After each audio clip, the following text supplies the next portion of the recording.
we going? Yeah. Oh, wait. I wanted. What?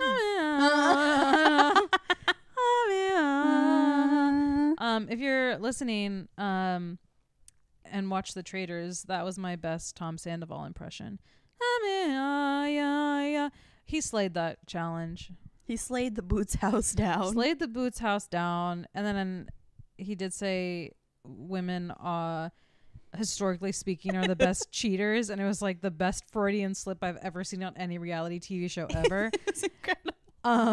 I love Traitors. We're living in a golden age of television right now. I feel personally, we have Traitors, which is the best reality TV competition show, and I also watch Drag Race. So that's saying a lot because I'm a big Drag Race fan, but Traitors is the best reality TV show.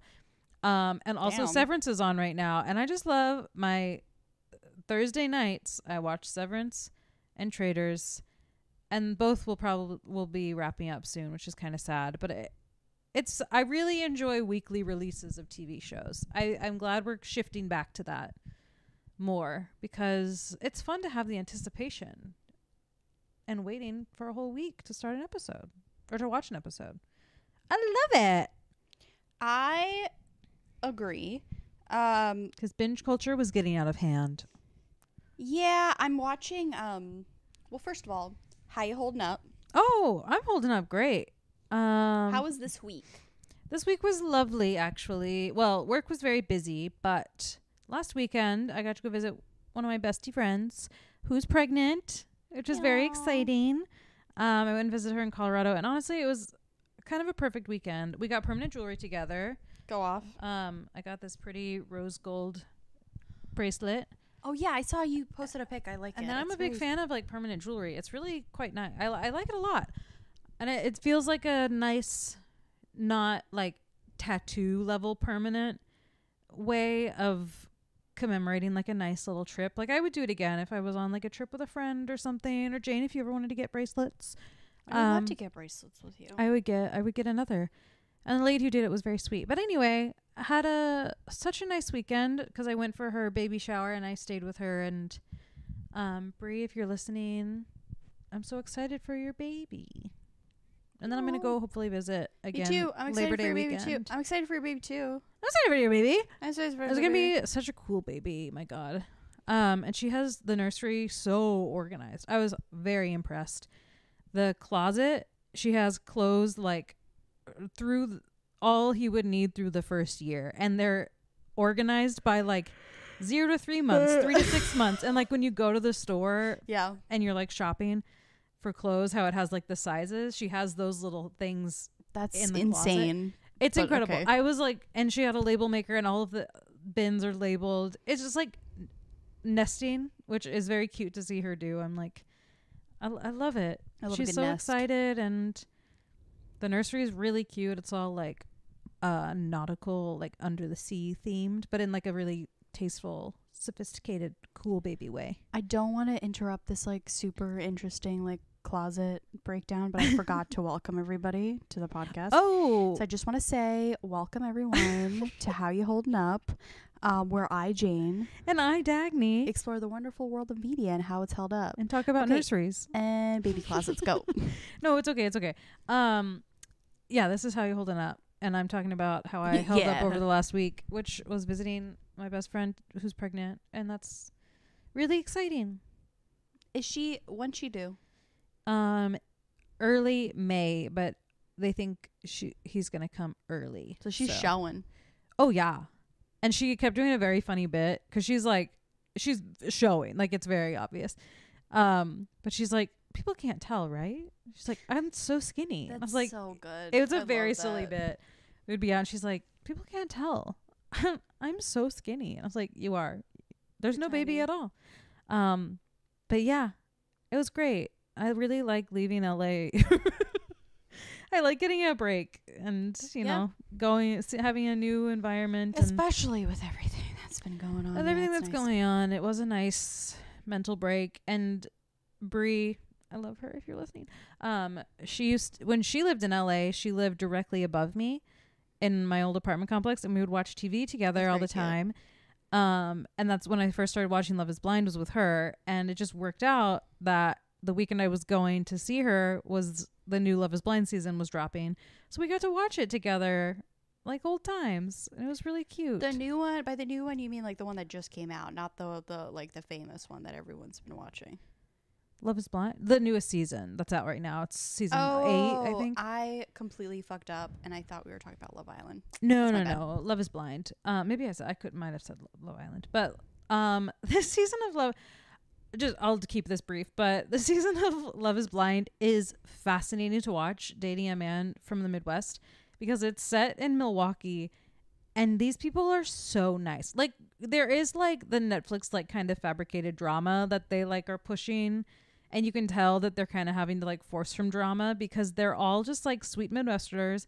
And it's wild to watch them talk about their feelings for the first time in the pods. Like some of the men were like, I never go this deep. And they're just talking about like their childhood. Like it's really interesting, because I have a lot of friends from the Midwest, and they're all very nice. And like I said, I'm dating a man from the Midwest. Yes. And there's just a Midwestern way, and Love is Blind hasn't explored that area of America until this season. And the episodes of the pods went on for far too long, but there were a lot of relationships that wouldn't end because they were just so nice and they weren't breaking stuff off with other people. It was like they were waiting for the other person to break it off. But anyway, I digress. I'm doing fine.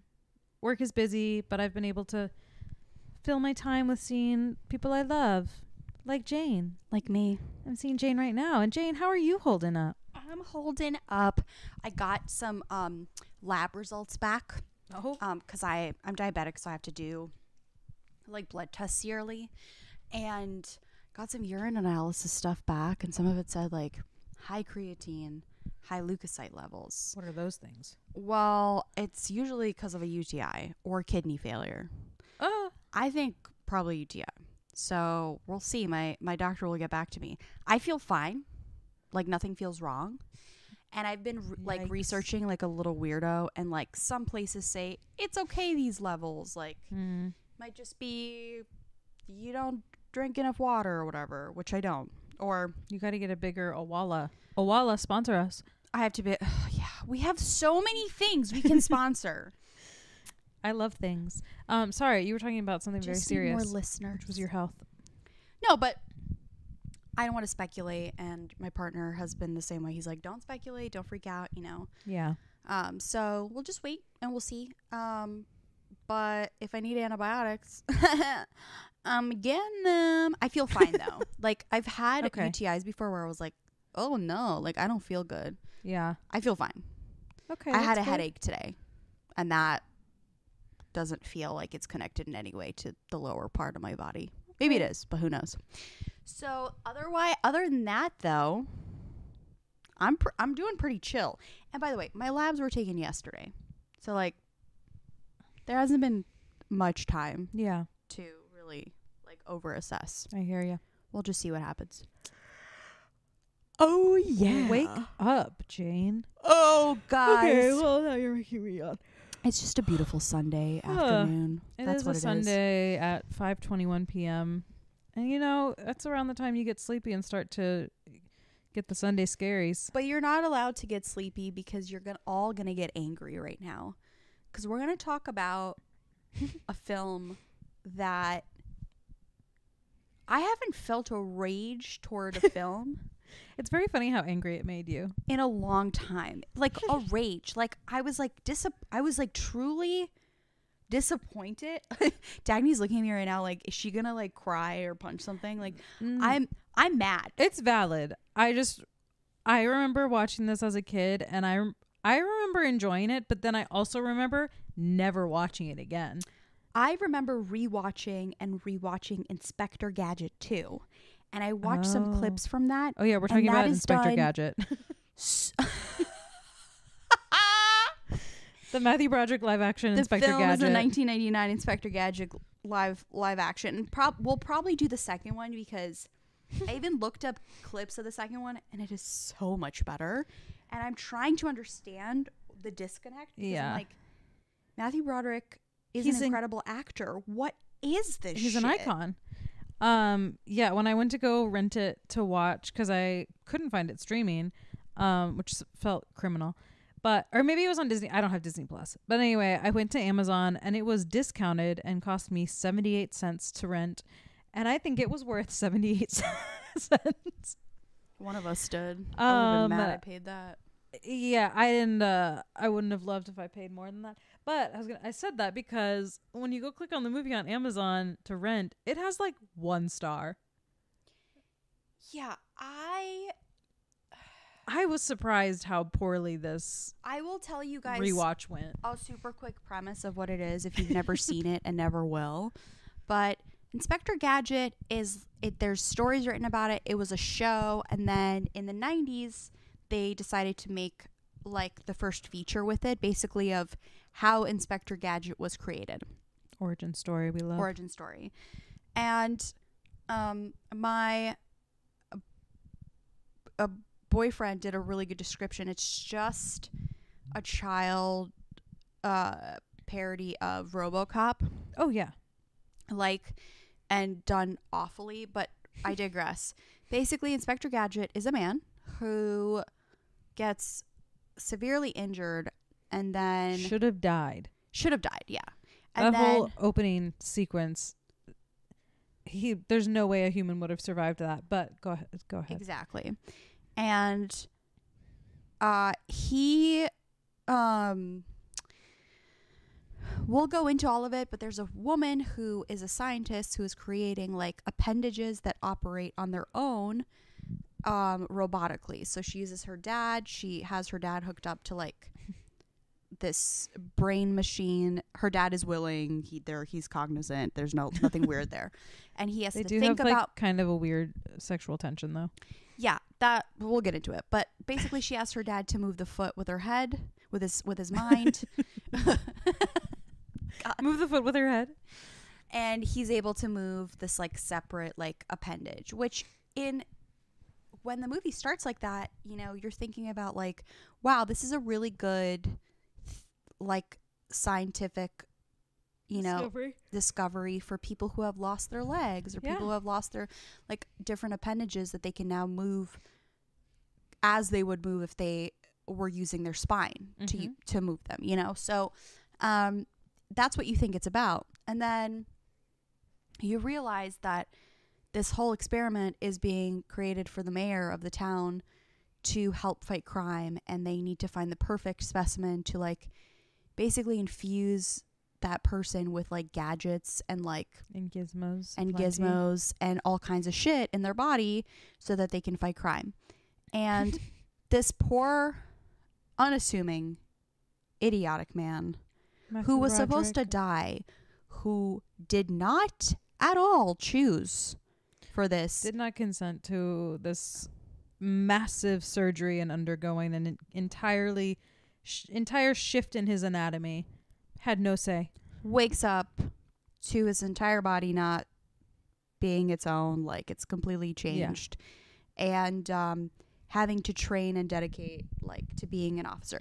And I will say this, he wanted to be an officer in the beginning, but like his dream.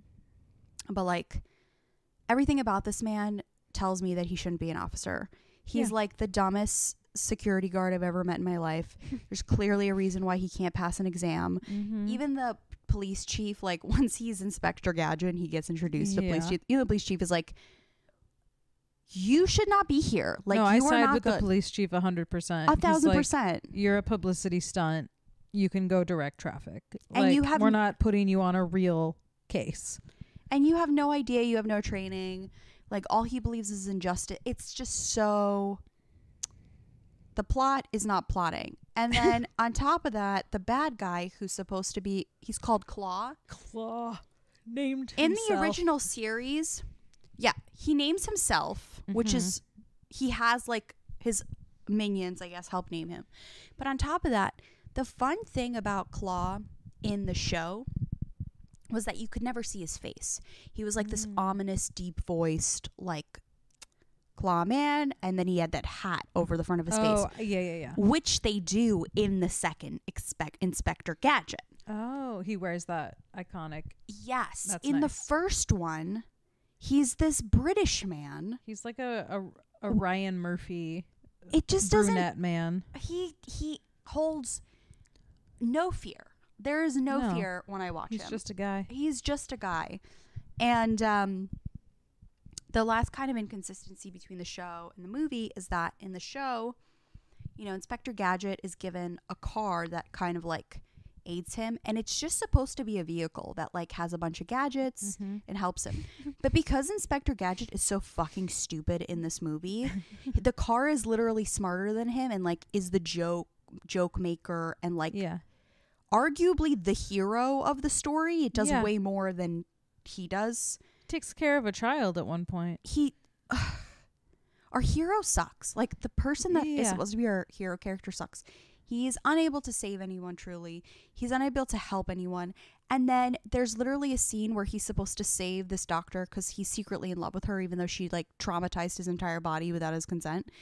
He's supposed to save her, and they're flying off of a building, and he's like, go gadget this, go like trying to like find it. He didn't read his manual. And she's like, didn't you read the manual? And I'm like, bitch, you fucking built him. Tell him what it is. I know. I was like, she should have just said it. What are you waiting They're for? falling to their deaths, and she's just like, didn't you read the manual? It's like, the manual was 5 feet tall, which was a silly joke when she drops it on the desk and it's like a insanely large book.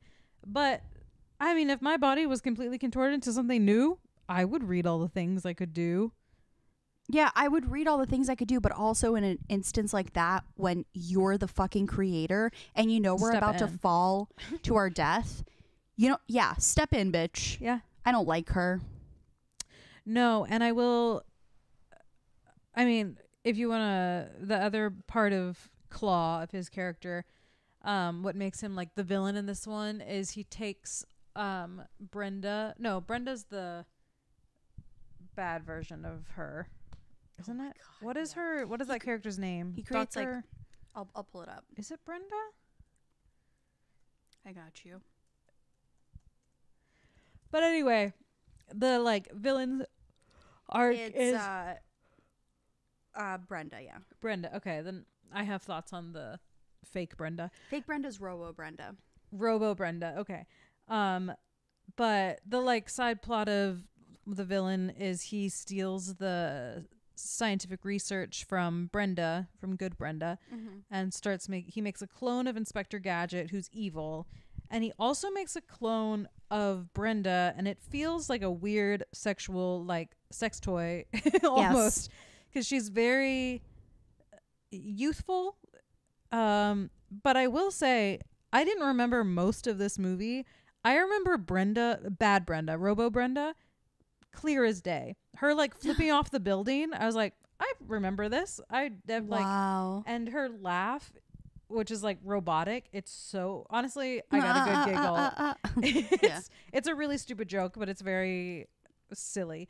I think it's fun. She does it one too many times, but that, and then Matthew Broderick dancing on the bridge like to avoid bullets. I remembered that vividly too. Otherwise, I forgot all of this movie. Matthew Broderick fight scene is so bad, and he wins by literally just sucking so much that the other guy gets fucked. Like his evil robot version of him is smarter than him. Yeah, which is wild. And I have to say, like, when he just like pauses, they're like in the middle of a fight and he's like, oh, hold up, pause, because he answers the phone or something, and he just stops the fight, and you're like, that's not how that works. This is like an evil robot. Why is it listening to you? It was supposed to be a joke, I think, and the bit is not biting, and I think that's why I like the second movie more, because the second movie is like Inspector Gadget knows what he has. He knows his shit. Also, motherfucker, you know when you say go oil spill, it doesn't give you oil spill. You spurt out toothpaste from the time that you practiced. Yeah. Why do you do it again? I do want to kind of just go back towards the beginning, because of course, sorry, I'm mad. No, I mean, rightfully so. This movie, the transitions between scenes are the cheapest looking pieces of shit. It's just like a black screen with a random gadget, but it looks like clip art. Like it's really Yeah. poorly done. It just, the editing in general, you're like, what the fuck are we doing? It's kind of all over the place, but the reason he ends up in the hospital, the foot gets stolen by Claw and his minions, and he's a security guard, but he decides he's going to chase him down because they murder Brenda's dad. They straight up kill him. Straight up murder him. And so Matthew Broderick's like, I'm on the case, even though he's just a security guard, and he just is chasing after him. But his car flips multiple times and then smashes into like a lamppost hard. And then his car is set on fire. And he's not fine. He's in like a full body cast when we see him in the hospital. Yeah, but even when they do surgery, his skin is like perfect. It's perfect. Not and his bruised, car nothing. explodes. But yeah, no, he still looks just fine. So that was silly. But in that whole sequence, there's a billboard for Yahoo, like the search engine, and it sings as it's like falling onto Matthew Broderick. It goes, Yahoo, which throwback. But I was like, this doesn't hold up because kids nowadays have no idea what this is. And also because the guy who, I had a really good article for it, cannot find it anymore, but that there was a really good description about the fact that the guy who directed the movie, John Kellogg, was an advertising director, and that movie, Inspector Gadget, is the last movie feature he did. Is that why there were so many like meta jokes, which honestly kind of funny? No, that's why there was so much fucking unnecessary advertisement, aka the Yahoo billboard. Like, he's advertising director, so it like all of that was just not. Oh, but I wanted to kind of read about some of the lore about the movie, go for it. Maybe people want to know. This is from Mental Floss. The main influence behind the show was a cartoon about a robotic dog. Andy Hayward worked on the Hanna-Barbera show Dino Mutt Dog Wonder, which began in 1976 as part of Scooby-Doo Dino Mutt Hour, before joining Scooby's All-Star 1 year later. The Blue Falcon hero needed the help of his dog sidekick Dynamite, who was also outfitted with a bunch of contraptions.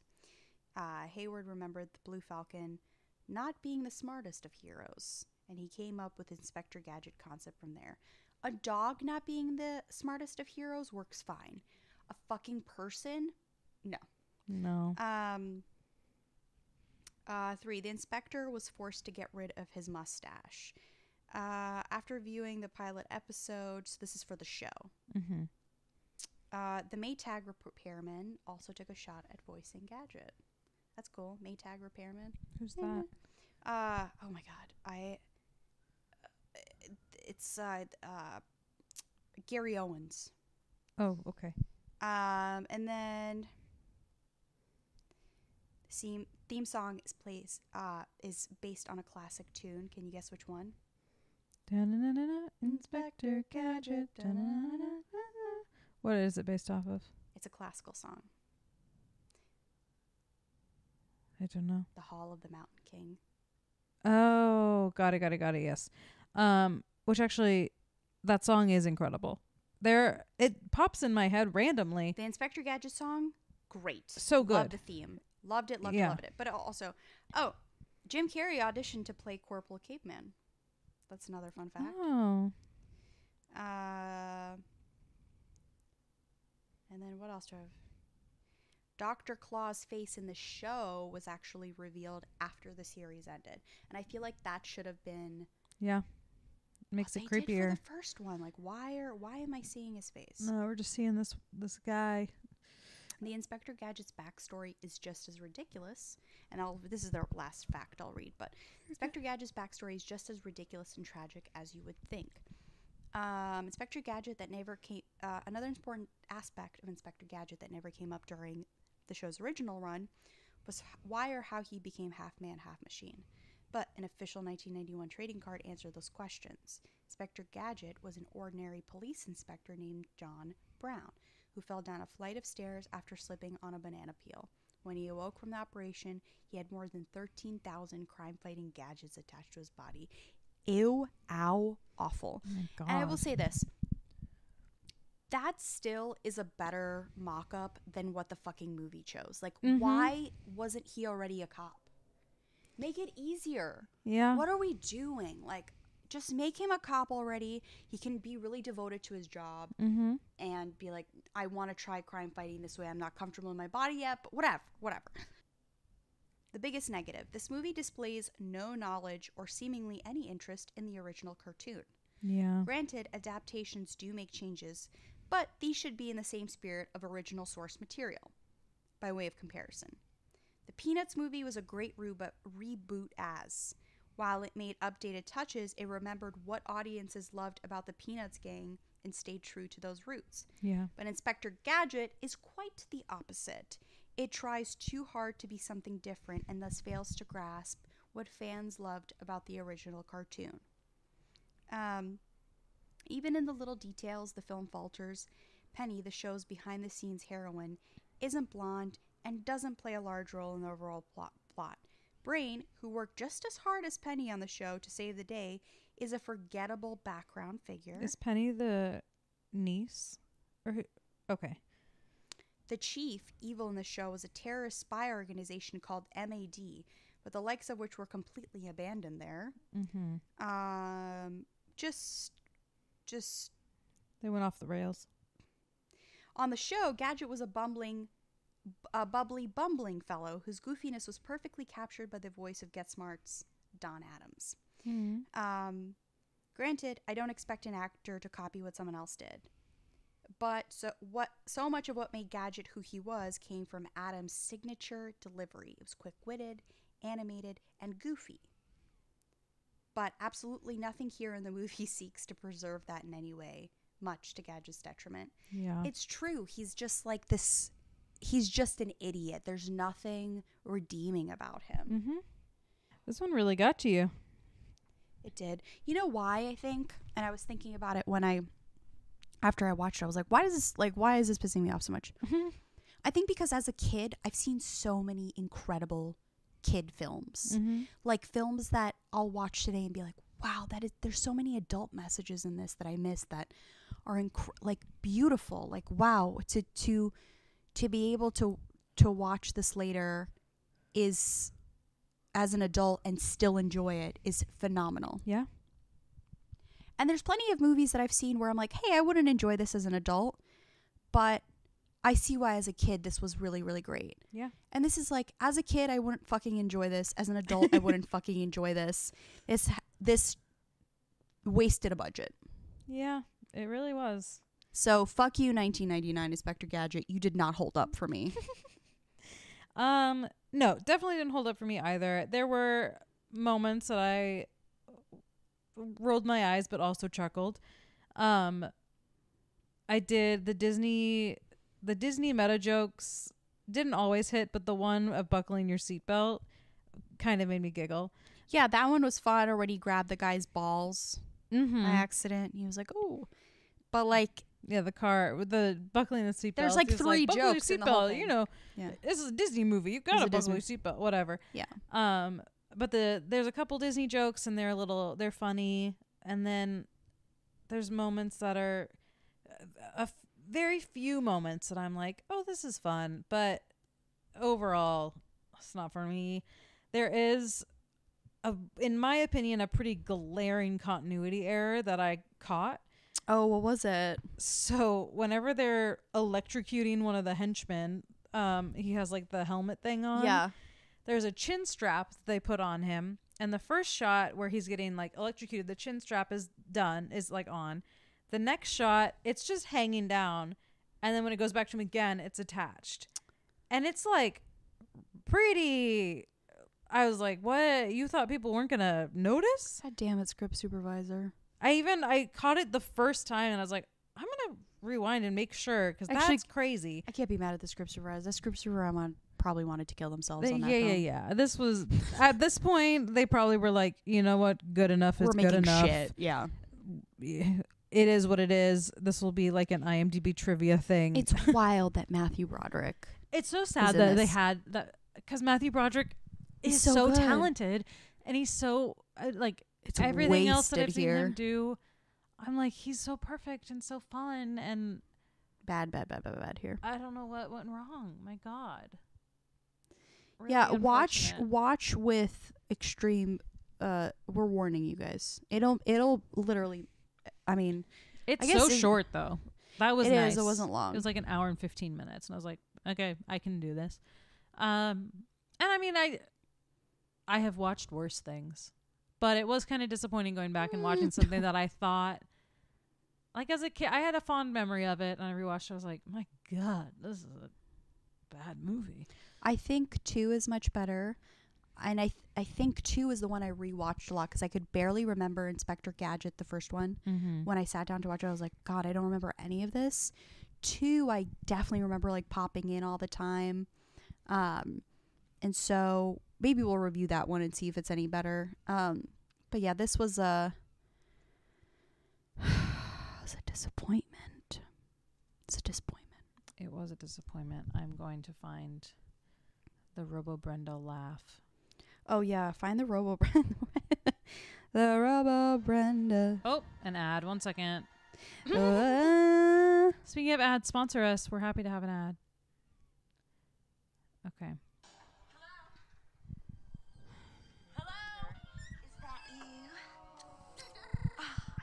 Wow. I finally get to meet you. Sandy built me to your specifications. You're me. ugh. We're like totally twins. You must be Brenda. Sandy was right. I'm you. Only prettier. We probably share brainwaves. Are you thinking about gelato right now? Because I am. Ugh. I gotta go find John. Oh, don't you want to hang out? Oh, no. Where's it? Hold on. I want to find a better laugh. That sounds like a porno if you can't see the screen. It does. The This is not fun to listen to, I'm sure. Damn, I thought it would be easier to find. While you're looking for it, there's this really stupid line in the movie that I need to tell you guys about where there's a showdown with Gadget and Mr. Claw and he exclaims, "I'm ready to binge, bring on the brownies." What the fuck does that mean? What does that mean? What are you talking about? Oh, God. God, what? Just say I'll get you next. Like, Yeah. Hold on. yeah, and also just Oh, yeah, he's like, what was the other thing I wrote down? here we go. I gotta watch. Don't you ever stop. Oh, this is so much more cool than hanging out in that lab. All Sandy ever wants to talk about is that gross foot. There we go, that laugh. What foot? The one he stole and copied to make me. Brenda, I'm programmed to be a cheerleader. Watch. Ready? Okay. B-R-E-N-D-A. Brenda. Like, that moment, Brenda, and like when she flips off the building, Seared into your brain. really seared into my brain. Yeah. As I was watching, I was like, oh my God, I didn't forget this for a second. Yeah. Yeah, that one was that. I was like, such random moments of this movie really stuck with me. Also, what really stuck, this is the last thing I'll say about it, Mm-hmm. but I'm sure you probably had an issue with it too. That laugh is so traumatizing, by the way. Yeah, I think it's a funny joke to do once. They do it a lot. And you're like, all right. And it's just like while she's talking, there's just sounds underneath, just like there's sounds robotic, underneath like, this whole squishy movie. sound, like It's all cartoon noises underneath Yeah. the whole movie. And one of the sounds that is, this is leading into it, that is really weird. Why is this happening? When the original Brenda bends over and Inspector Gadget the is looking monkey at her, sound. and the chimpanzee sound comes Yeah. out of his mouth. What? Yeah, that was wild. What the fuck are we doing?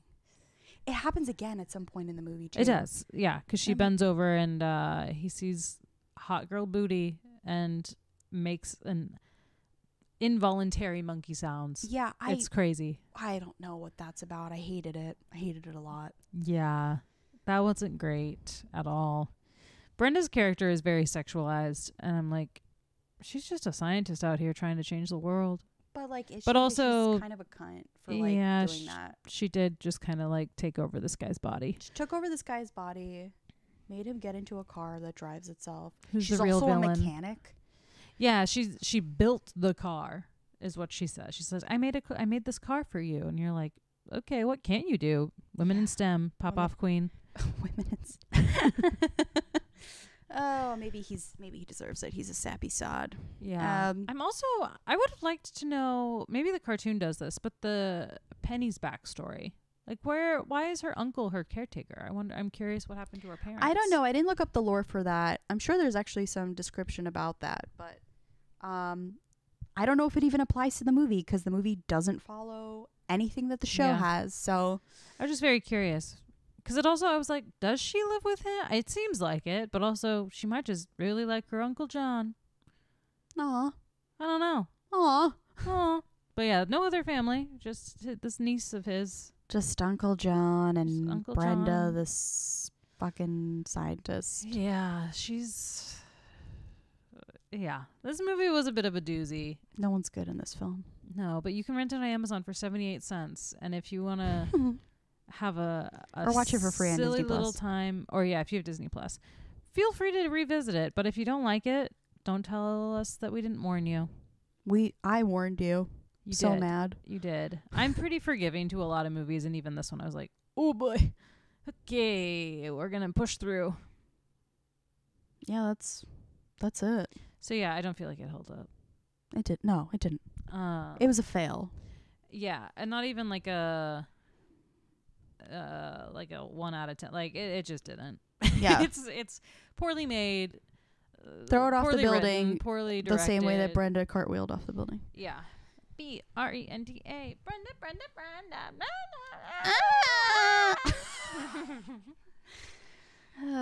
But anyway, that's all, I believe. Any other last thoughts, Jane? I think you're very cool and cute and pretty. Aw, thanks. I fucking hate Inspector Gadget 1999. You really did hate it, my God. But maybe we'll do the second one. That sounds fun. Mm-hmm. I need a little bit of an Inspector Gadget break, I think, though. Yeah. Maybe we'll pick this up in a month or so. Oh, it'll be a little longer. There's a wild sound happening. My partner's blowing his nose and we can hear it through the... That's him blowing his nose? Or he's fixing the blinds. Oh, okay. It's a fascinating sound. But anyway, that's all for our Inspector Gadget episode. If you have any other films or media that you think we should review, feel free to email us. Please email us at howyouholdingup@gmail.com so we can talk about things that you want us to revisit. And other than that, bye, Jane. Bye, Dagny. Da-na-na-na, Inspector Gadget.